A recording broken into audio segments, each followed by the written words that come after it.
Why you should never get married if you are a man. Carl Jung. Most men walk into marriage believing it's the ultimate form of love, the culmination of emotional intimacy, trust, and companionship. But they don't see the trap being laid underneath the ceremony, the vows, and the promises. Society has packaged marriage as the reward, the happily ever after, when in truth, for many men, it marks the slow erosion of identity. You're told to provide, protect, be strong, be silent. And in doing so, you start to disappear. Not all at once, but piece by piece. You silence your needs, your voice, your ambition, and call it compromise. You call it maturity. But what if what you're really doing is surrendering who you are, just to keep the peace? A man is taught that his worth is proven through sacrifice, that love means giving everything and expecting nothing. But when marriage becomes a silent negotiation of roles, expectations, and silent disappointments, it begins to suffocate the masculine spirit. You may start to feel like a stranger in your own life, playing a role instead of living a truth.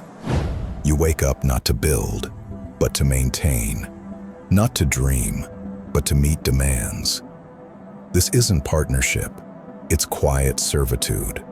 And yet, when you express dissatisfaction, you're told you're selfish, emotionally immature, or afraid of commitment. But what if you're not afraid of commitment? What if you're afraid of losing yourself again? Carl Jung believed that the deepest suffering a man can experience is the betrayal of his own soul. In marriage, this betrayal often happens so subtly you don't even notice it, until one day you wake up and realize you've been living someone else's life. You've adjusted your dreams to fit a shared script that was never truly yours.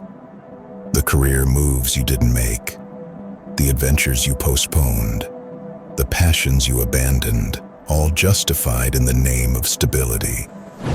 But stability can be a prison when it's built on self-denial. The vows you thought would unite you can instead chain you to a life that feels smaller than the one you imagined. And the cruel part? You agreed to it. You signed for it with your own hand. The truth that rarely gets spoken is this: marriage often asks a man to stop evolving, not directly, not with words, but through expectations. You're expected to be consistent, dependable, predictable. But growth is messy. It requires risk, solitude, reinvention. And when those things threaten the status quo of a marriage, you're subtly discouraged from pursuing them. You're told to settle down. But what if settling down means giving up your wildness? That creative fire that once made you feel alive. You start censoring your thoughts, taming your instincts, not out of love, but out of fear. Fear of conflict, fear of loss, fear of becoming the villain in someone else's narrative. And in doing so, you become a ghost of yourself. A man doesn't fear commitment. He fears commitment to the wrong thing, to a life that numbs his spirit, to a routine that devours his curiosity, to a relationship where his presence is expected, but his essence is ignored. Many men endure years in marriages where their emotional needs are dismissed, their struggles minimized, and their growth seen as a threat.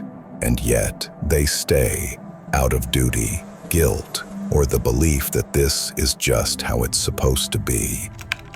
But the soul keeps score. It remembers the times you bit your tongue when you wanted to roar, the times you gave when you were already empty, the times you smiled when something inside you was screaming for truth. And eventually, that quiet rebellion becomes unbearable.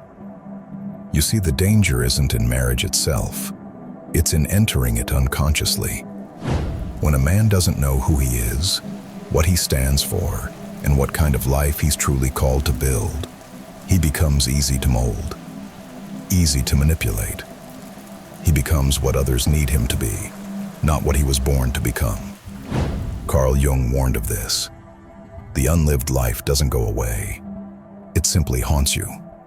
It shows up as quiet resentment, as chronic dissatisfaction, as a dull ache you can't explain.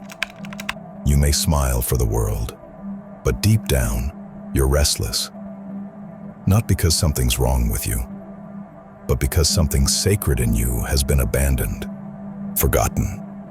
And every day that you ignore it, it grows louder. The tragedy is that no one will warn you.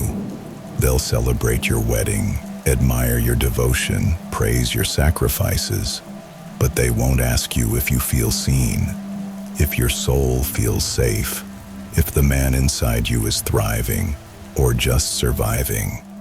Because society doesn't measure male suffering in silence. It only sees duty fulfilled. But here's the truth. A man who betrays himself in the name of love will eventually come to resent both himself and the love. He'll either implode silently or explode destructively, and neither path leads to peace. Jung believed that until you make the unconscious conscious, it will direct your life, and you will call it fate. So maybe it's not fate that keeps men trapped. Maybe it's silence. Marriage isn't the enemy, but entering it without self-awareness is. When a man doesn't first marry his own truth, his own mission, his own inner authority, any other union will slowly erode him. The solution isn't avoidance. It's awakening. It's asking yourself before you say "I do" to anyone else. Have you said it to your own soul? Have you honored the wild within you? Have you built a life that reflects your essence, not just your obligations? Because a man who stands rooted in who he is can love without losing himself. He can give without becoming empty. But until then, marriage might not be a sanctuary. It might be a slow funeral for the man you were meant to be.